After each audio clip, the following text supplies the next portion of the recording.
បាទជំរាបសួរបងប្អូនទាំងអស់គ្នានៅក្នុងវីដេអូនេះខ្ញុំមាន Excel មួយដែលធ្វើការគណនាដូចសំណួរខាងក្រោមដែលសំណួរទី1គណនាចំណាយសរុប amount pay លើផលិតផលនីមួយៗអញ្ចឹង amount pay ស្មើ quantity គុណជាមួយនឹង unit price អូខេ enter អូខេការគណនាយើងបានមួយបន្ទាប់មកទៀតយើងមិនចាំបាច់គណនាទៀតទេយើងគ្រាន់តែអូសរ៉ែងអូខេអញ្ចឹងវានឹងគណនាឲ្យអូតូសំណួរទី2គណនាទឹកប្រាក់បញ្ចុះតម្លៃ discount លើផលិតផលនីមួយៗអញ្ចឹងការគណនាទឹកប្រាក់បញ្ចុះតម្លៃ discount នេះគឺយើងចាំបាច់ត្រូវមើលលក្ខខណ្ឌនេះលក្ខខណ្ឌទាំងអស់នេះអញ្ចឹងស្មើ if amount pay ធំជាងឬស្មើ$300 sorry នោះយើងនឹងបញ្ចុះតម្លៃ 20% នៃ amount pay ហ្នឹងអញ្ចឹងមានន័យថា amount pay គុណជាមួយនឹង 20% អូខេអញ្ចឹងចប់មួយលក្ខខណ្ឌបន្តទៀត if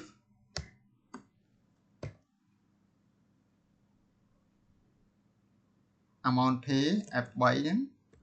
ធំជាងឬស្មើ 2,500 នោះ F3 របស់យើងហ្នឹង amount pay ស្មើគុណជាមួយនឹង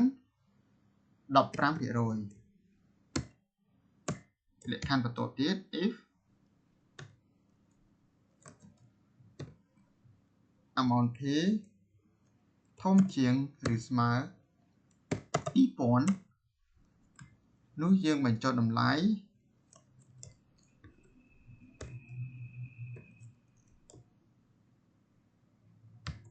10% if តទៀតមកធំជាងឬស្មើ 1000 នោះយើងនឹងបញ្ចុះតម្លៃ 5% if តទៀតមកធំ amount pay ធំជាងឬស្មើ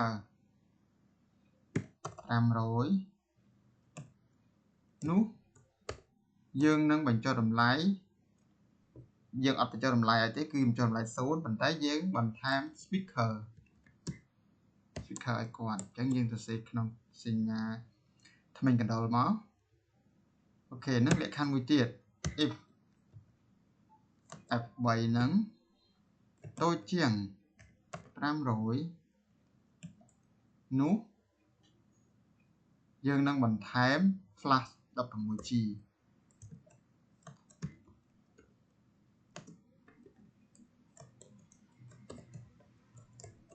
អញ្ចឹងយើងបិទវងកញ្ចក់មក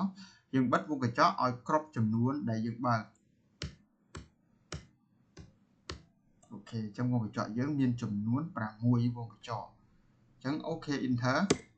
អូខេអញ្ចឹងយើងក្នុងតម្លៃដែលយើងចំណាយទៅលើ3500ហ្នឹងគឺវាចូលក្នុងលក្ខខណ្ឌទី1អូខេអញ្ចឹងវាបញ្ចុះតម្លៃ 20% ហ្នឹងតម្លៃ 20% ក្នុងចំណោម 3500 គឺស្មើនឹង 700 អូខេអញ្ចឹងយើងធ្វើការ rank មកអញ្ចឹងវាគណនាឲ្យអូតូ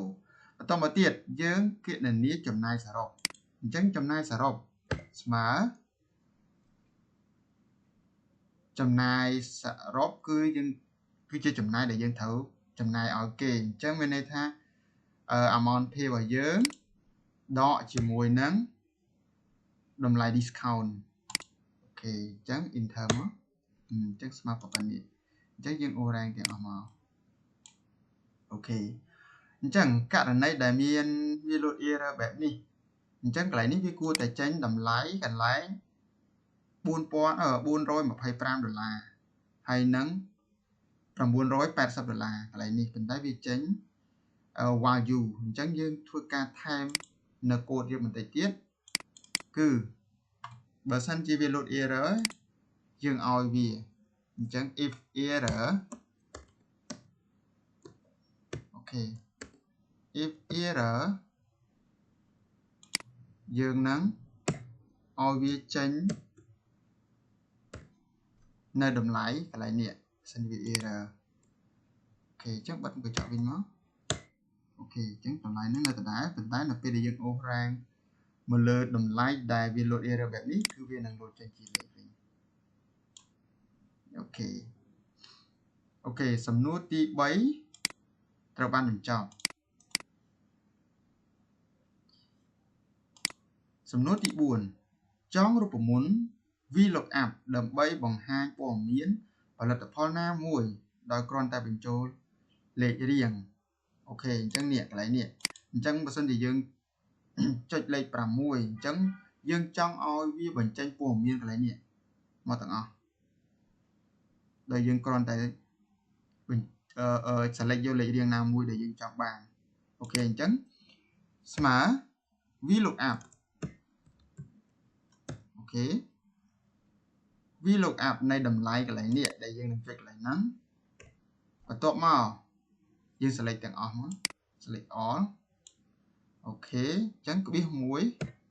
បន្ទាប់មកយើងចង់បង្ហាញលេខរៀងណាខ្លះបើយើងចង់បង្ហាញលេខរៀងទាំងអស់យើងអាច select ទាំងអស់មកគ្រាន់តែយើងដាក់គ្នាបឥឡូវយើងចង់បង្ហាញពីលេខ2មកអញ្ចឹងលេខនេះទី1 column ទី1 column ទី2 columnទី3 column ទី4 column ទី5 column ទី6 column ទី7អញ្ចឹងយើងចង់បាន column ទី2មកអញ្ចឹង2ក្បៀស1មក3ក្បៀស1 4ក្បៀស1 5ក្បៀស1 6ក្បៀស1 7អូខេអញ្ចឹងបិទមុខកញ្ចក់វិញហើយយើងឲ្យវា false